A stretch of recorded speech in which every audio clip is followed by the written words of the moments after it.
Good morning, all of you. Today's topic, new agriculture strategy. Okay. So during the period of the first 3 5-year plans, means 1951 to 1966, the government focused on land reforms measures. कितने time तक? मतलब जो first phase में शुरू हुआ था, first 5 year plan में agriculture पर अपनी पकड़ बनाई थी गवर्नमेंट ने 5 ईयर प्लान में, फर्स्ट 5 ईयर प्लान में, वो कंटिन्यू 3 5 ईयर प्लान तक उन्होंने फॉलो किया, मतलब उस पर अच्छा फोकस किया उन्होंने और लैंड रिफॉर्म्स पर काम करते रहे. The idea behind this strategy was to transfer the ownership of land to the actual tillers. Okay, no direct effort were made to increase agriculture production and productivity. Clear? There was a distinct shift to strategy in the mid 1960 with the adoption of new agriculture strategy. Since India was facing acute shortage of food grains, the focus of agriculture strategy shifted from land reforms to technology reforms. जब हम आज़ाद हुए थे तो हमें क्या मिला था? बिल्कुल टूटी हुई इकोनॉमी मिली थी. हम एग्रीकल्चर के रूप में भी बहुत ही पुअर थे, क्योंकि हम लोग वही उगा रहे थे जो वो हमसे उगवाना चाह रहे थे. जो वहाँ के किसान वही उगा रहे थे जो वो हमसे उगवाना चाह रहे थे. तो हमारा जो फूड ग्रेन था, जिस पे एक समय जब ब्रिटिश नहीं आए थे तब हमारा राज था कि भी हम हमारी जितनी ज़रूरतें थी वो हम हमारी कंट्री में ही पूरा कर लिया करते थे. आज की तारीख में मतलब जब हम आज़ाद हुए, इंडिपेंडेंट हुए, तब हमारी ऐसी कंडीशन थी कि हम हमारी ज़रूरत का फूड ग्रेन भी नहीं प्रोड्यूस कर पा रहे थे. तो सबसे पहला काम ही यही रहा कि फूड ग्रेन्स के लिए हम क्या हो जाए, सेल्फ रियलाइंस हो जाए, है ना. तो इस तरह की बात इसमें थी और इसके लिए हमने क्या किया, लैंड रिफॉर्म्स में टेक्नोलॉजी रिफॉर्म्स भी किए. इसके बाद जो टॉपिक आएगा वो टेक्नोलॉजी रिफॉर्म्स देखा था हमने. अभी लैंड रिफॉर्म के बाद टेक्नोलॉजी रिफॉर्म्स किया था हमने. सेकंड पॉइंट जो था हमारा कि नई नई मशीनों को लेबर इंटेंसिव की जगह हम कैपिटल इंसेंटिव में गए और फर्टिलाइज़र, खाद वगैरह जो होती हैं, मिनरल्स वगैरह, वो हमने यूज़ करना शुरू किया. मतलब ट्रेडिशनल टोटली हम मॉडर्न एग्रीकल्चर को अडॉप्ट करने के लिए उन्हें सब्सिडीज़ वगैरह देने लगे. अब यहाँ पर एक वर्ड आया है, ग्रीन रेवोल्यूशन. कहा है ना कि भाई न्यू एग्रीकल्चर स्ट्रेटजी 1960 के बाद हमने अडॉप्ट की. तो इसके लिए हमने जो किया वो था ग्रीन रेवोल्यूशन, मतलब हरित क्रांति, है ना. हरित क्रांति माने हरे में क्रांति. हरा क्या, प्लांट्स वगैरह जो हम ग्रो कर रहे हैं, फसल उगा रहे हैं, उसकी क्रांति, उसमें रेवोल्यूशन, है ना. तो क्या होता है ये, पहले सबसे पहले ये जान लो. तो सिंस द मिड 60s, मतलब 1966, ओके, तो the traditional agriculture practices are gradually being replaced by modern and new farm practices in India. Okay, so the outcome of this kind of change in popularly known as Green Revolution. Green Revolution in India is a result of introducing new agriculture strategy.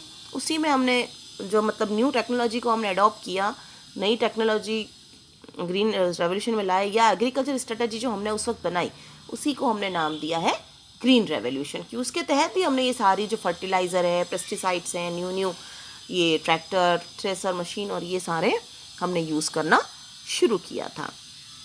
तो the word green revolution implies two things. Okay, तो well market improvement in agriculture production in a short period.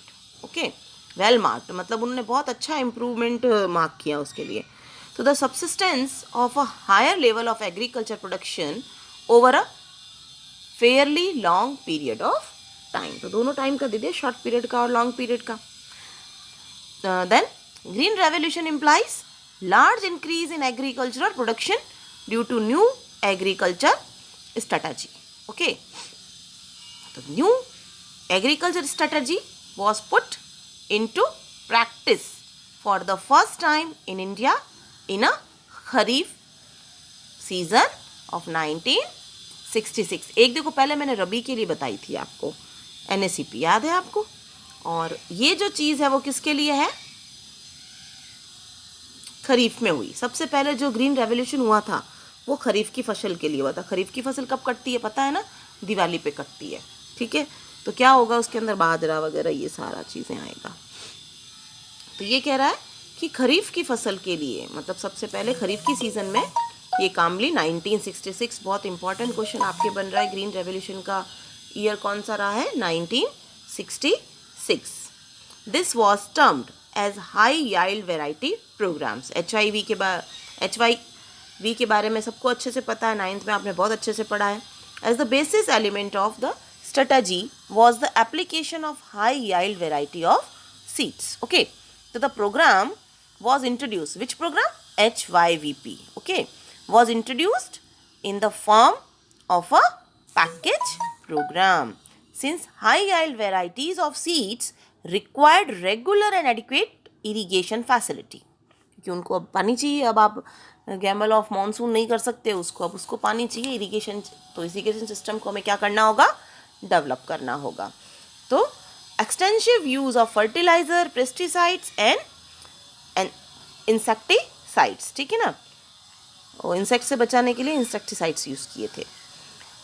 The core of the program consist of seeds developed by researcher in laboratories and as against traditional farm seeds, chemical fertilizers against traditional fertilizer like animal dung, liquid water supply, pesticides and their proper combination. बहुत सारी research की गई, हमें उन्होंने introduce नहीं कर दिया, scientist ने बहुत सारा रिसर्च किया इन केमिकल्स पर जो वो खेती के लिए काम में लेने वाले थे, उन पे बहुत सारा रिसर्च किया, फिर उनको इंट्रोड्यूस किया गया था और अच्छे से सब पेस्टिसाइड्स वगैरह का कॉम्बिनेशन बिठाकर फिर इसको लॉन्च किया था। As a result of this a surprise increase in food grains production was observe in 1966-68।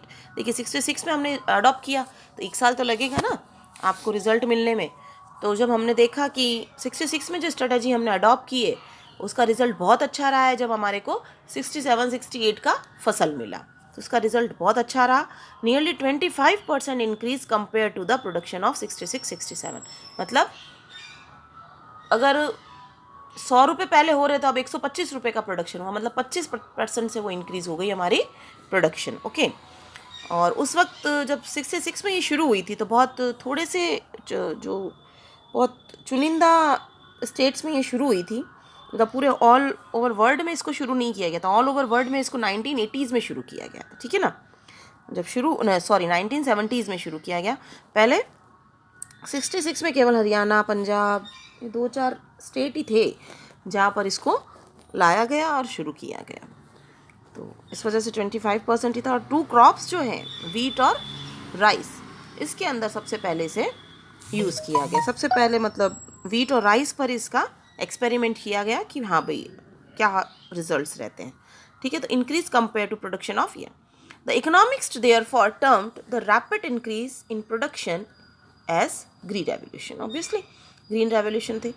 Area under HYVP was gone up from about 1.89 million hectare in 66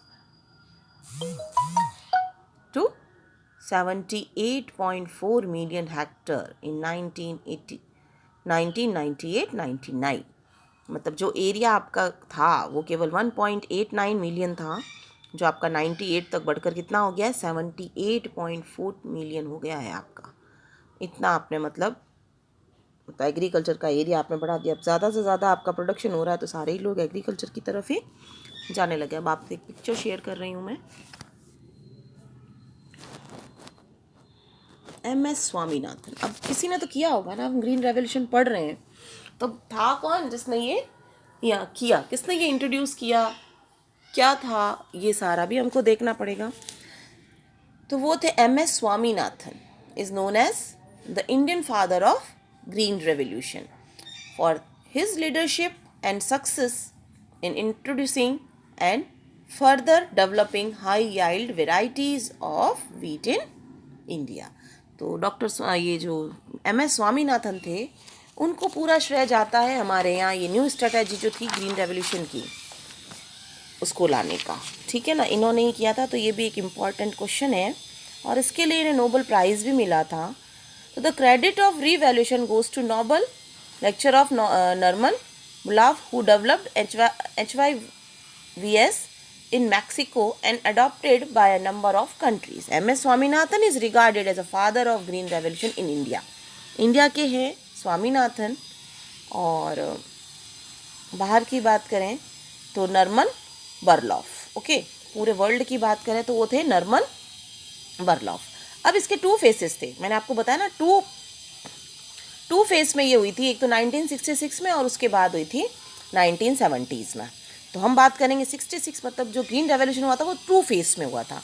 तो सबसे पहला फेज जो है वो 60 से लेकर 70 था, फिर 70 से लेकर 80 का था. तो फर्स्ट जो फेज़ था उसमें हमने वीट और राइस पे पूरा काम किया था. और जो स्टेट्स थे वो थे आपके पंजाब, हरियाणा, आंध्र प्रदेश, तमिलनाडु एंड वेस्टर्न उत्तर प्रदेश, जहाँ पर हमने पहले इसको यूज़ किया. ये फर्स्ट फेज़ था जहाँ हमने वीट और राइस पर काम किया. और ये वाले स्टेट थे आपके पंजाब, हरियाणा, आंध्र प्रदेश, तमिलनाडु और वेस्टर्न उत्तर प्रदेश. ओके, तो जो फर्स्ट फेज़ है वो 1960 से 70 है, और फिर जो सेकंड फेज़ है वो 70 से 80 है. फिर बाकी के स्टेट्स में भी इसको अडॉप्ट कर लिया गया. सेकंड फेज़ में जो बाकी स्टेट बचे थे उनको हमने यूज़ किया. अब आपकी जो क्रॉप्स हैं वो बढ़ गई. Wheat, rice, millets, barley and maize, ये सारे इसमें इंक्लूड हमने कर लिए.